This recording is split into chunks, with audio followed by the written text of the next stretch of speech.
Assalamualaikum warahmatullahi wabarakatuh. Yang terhormat Bapak Dr. Haji Amin Nurbaidi, SAK MPDI, selaku pengampu matkul Pendidikan Agama Islam, dan rekan-rekan saya yang saya hormati. Terima kasih kepada Pak Amin yang telah memberi kita kesempatan untuk menyampaikan materi atau makalah yang telah kami buat yang berjudul Mengenal Kedudukan Pengetahuan dalam Islam terhadap Penangkalan Sekularisme.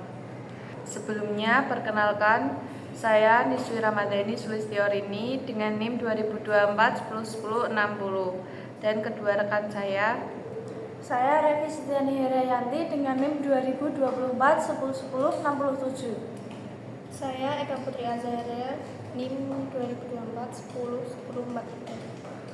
Yang pertama, konsep ilmu pengetahuan dalam perspektif Islam. Dalam perspektif Islam, ilmu bukan hanya sekedar kumpulan informasi, tetapi juga merupakan anugerah dari Allah yang harus digunakan untuk tujuan yang lebih tinggi, yaitu memahami ciptaannya dan menjalin hubungan sosial yang harmonis. Tokoh seperti Ibnu Sina yang dikenal dengan karya-karya medisnya menunjukkan bagaimana ilmu pengetahuan dalam perspektif Islam berdampak pada kemajuan peradaban. Kontribusi mereka tidak hanya dalam bentuk pengetahuan, tetapi juga dalam etika ilmiah, yang hingga hari ini masih relevan dalam diskusi di kalangan akademisi. Surat dalam Al-Quran Allah berulang kali mengajak umat manusia untuk mencari ilmu. Sebagai contoh dalam surat Al-Alaq ayat 1-5. Ilmu dalam Islam dibedakan menjadi dua, yaitu ilmu al-naqli atau ilmu agama dan ilmu al-laqi atau ilmu rasional. Integrasi antara keduanya dianggap penting dalam mengembangkan pemikiran yang seimbang dan komprehensif. 2. Cara mengimplementasikan ilmu pengetahuan dalam kehidupan sehari-hari. Terdapat 3 contoh, diantaranya 1. Penerapan ilmu pengetahuan dalam kesehatan. Konteks dalam kesehatan, penerapan ilmu pengetahuan dapat dilihat dari cara kita mengelola gaya hidup yang sehat. Menurut Sari et al. 2020 dalam jurnal mereka yang berjudul Implementasi Ilmu Pengetahuan dalam Gaya Hidup Sehat, pengetahuan tentang nutrisi dan pentingnya olahraga dapat mengubah kebiasaan buruk menjadi pola hidup sehat. Misalnya, pemahaman tentang kalori dan gizi yang seimbang dapat meningkatkan kesadaran individu untuk memilih makanan yang lebih sehat. 2. Ilmu pengetahuan dalam teknologi dan inovasi. Teknologi adalah salah satu bidang di mana ilmu pengetahuan diterapkan secara luas. Dengan perkembangan pesat teknologi informasi, penggunaan media sosial dan aplikasi mobile untuk edukasi semakin marak.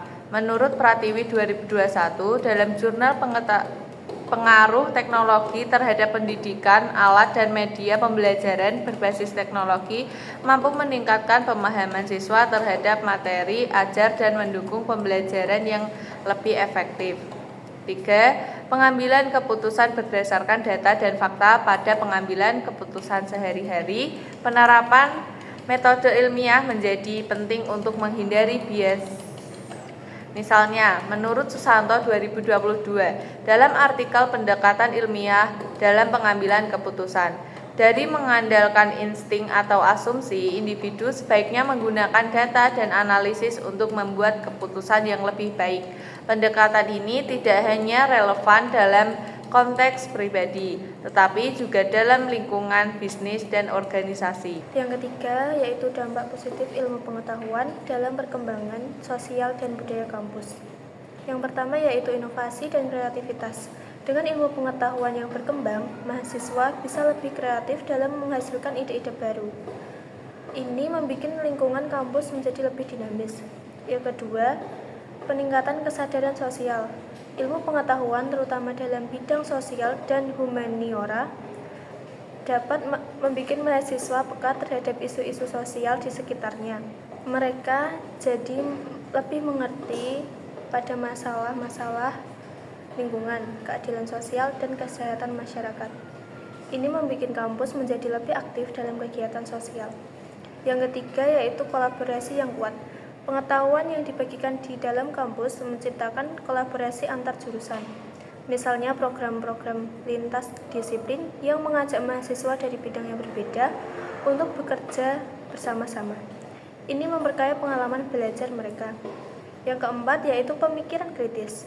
Ilmu pengetahuan mengajarkan kita untuk berpikir kritis dan menganalisis. Di kampus ini penting banget buat melatih mahasiswa dalam membuat argumentasi yang solid, diskusi, dan debat yang konstruktif. Budaya diskusi dan pertukaran ide dengan adanya seminar, workshop, dan kegiatan akademik lainnya. Mahasiswa menjadi lebih terbuka untuk berdiskusi dan bertukar ide. Ini dapat menjadi kultur akademis di kampus menjadi lebih baik, hidup, dan berwarna. Yang keempat yaitu pemahaman mahasiswa mengenai sekularisme. Sekularisme adalah paham yang memisahkan agama dari kehidupan sosial, politik, dan ekonomi yang awal munculnya sebagai respon terhadap dominasi gereja di Eropa pada masa lalu. Dalam konteks ini, sekularisme memfokuskan perhatian pada aspek materialistik dan rasionalistik, menganggap bahwa kehidupan duniawi bisa terpisah dari nilai-nilai agama dan spiritual. Sekularisme sering dianggap sebagai alat kemajuan dan modernisasi untuk pemahaman. Dampak ini termasuk dampak negatif, yaitu penurunan kesadaran religius dan potensi munculnya ateisme di kalangan generasi muda dengan memisahkan urusan duniawi dari akhirat.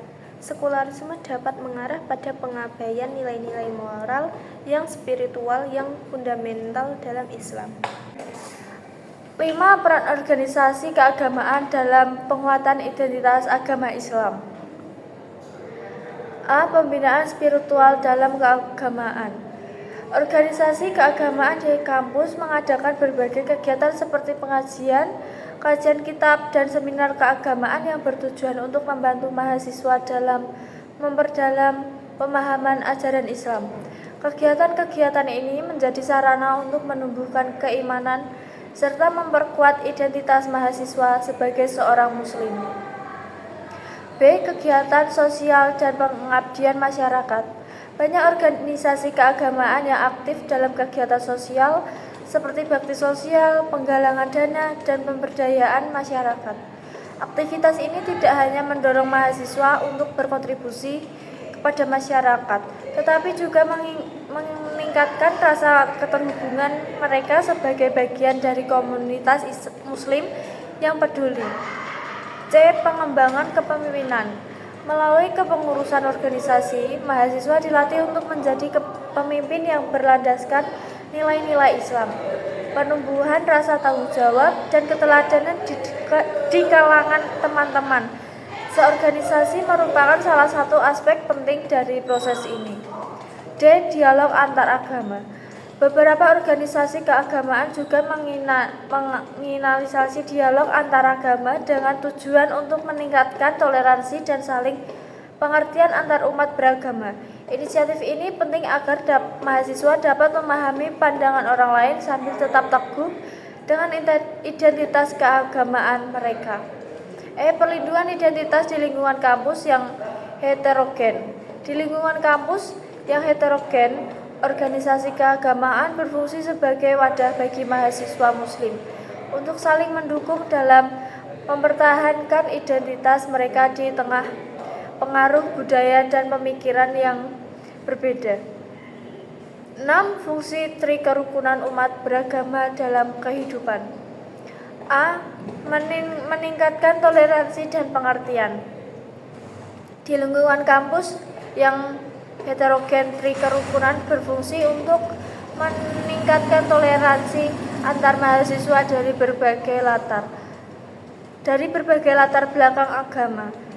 B. Mengurangi konflik.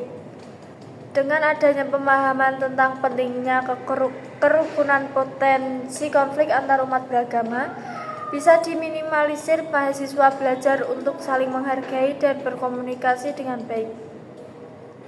C. Memperkuat komunitas.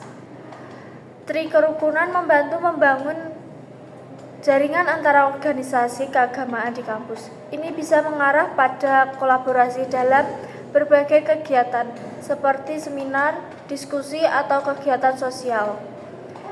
D. D. Pendidikan karakter. Melalui program-program yang mendukung trikerukunan, mahasiswa diajarkan nilai-nilai seperti empati, toleransi, dan kerjasama.